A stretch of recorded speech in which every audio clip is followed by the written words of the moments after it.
Bonjour Patrice Debac, merci d'avoir accepté d'être interviewé par Nekoe TV. Je veux d'abord vous demander de vous présenter et d'expliquer un petit peu qui vous êtes. Je suis architecte, j'ai une agence à Orléans, une agence à Poitiers qui compte environ 16 personnes. Voilà, et ça fait bientôt 25 ans qu'on fait ce métier sur ce territoire. Donc beaucoup d'expérience dans le domaine.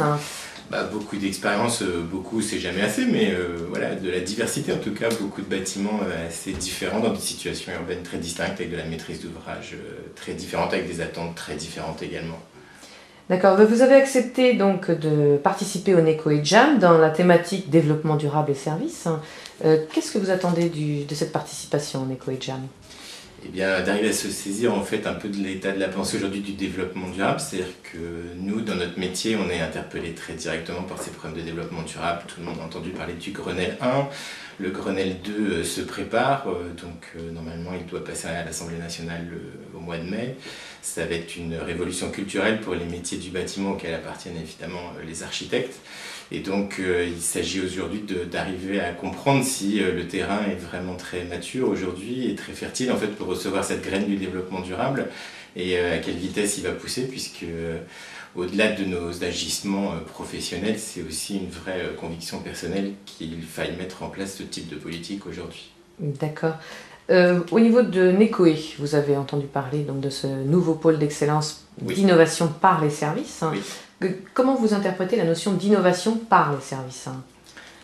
En fait, un architecte est un prestataire de services, donc c'est quelque chose que je comprends très bien. Tout à fait. Voilà, aujourd'hui, c'est une d'ailleurs des pauvretés du paysage français dans la production des bâtiments, c'est le peu de place qui est fait à la matière grise et la grande place qui est fait à la production, c'est-à-dire que peu de gens s'intéressent à la phase de conception du bâtiment, qui est pourtant fondamentale.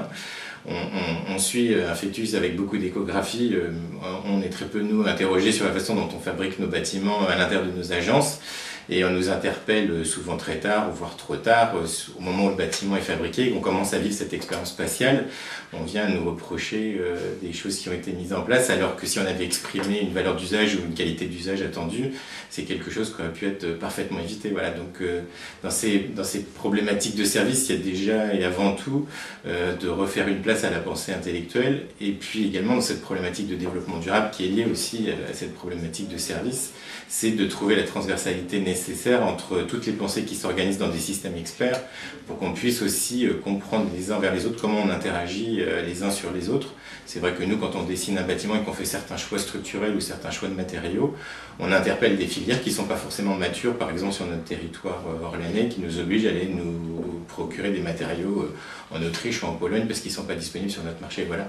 Et à partir de là, cette notion de service, ça permet aussi d'englober cette pensée de l'action locale avec une réflexion globale, comme le préconise évidemment le développement durable. D'accord. Et sur le Nekoe Jam, là, depuis ce matin, bon, c'est fraîchement démarré, mais oui. Il y a déjà quelques questions intéressantes, quelques pistes à suivre. Oui, il y a des émergences qui sont intéressantes, parce que nous, on est arrivé évidemment avec notre valise d'architecte, avec nos problématiques d'architecte dans la valise. Donc, quand on a déballé tout ça sur le cintre, on s'est rendu compte en fait que la façon dont les gens l'appréhendaient ou se l'accaparaient déviait très rapidement. Et là, on a trouvé tout de suite de la transversalité sur, évidemment, comme par exemple, une problématique qui nous intéresse aujourd'hui, c'est d'éviter l'étalement urbain.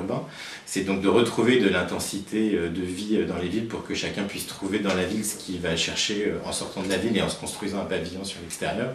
Et on a tout de suite vu dévoyer en fait cette idée de présence de nature dans la ville pour aller en fait sur un système plus expert et de mettre cette nature au travail en fait à l'intérieur de la ville, et non plus que ce soit qu'un seul espace de contemplation, mais aussi un système qui appartienne à la façon d'habiter la ville. Voilà. D'accord. Écoutez, je vous remercie beaucoup de votre témoignage. Est-ce que vous avez quelque chose à rajouter éventuellement ? Non, il faut que ça dure, il faut que ça continue, et puis il faut que ça se reproduise. Voilà, ça c'est important qu'on puisse avoir ces moments de dialogue et que chacun, depuis son compartiment, dans sa spécialité, puisse s'élever un petit peu sur la pointe des pieds, regarder ce qui se passe à côté. C'est une chose importante, ce qui est en train de se faire là aujourd'hui.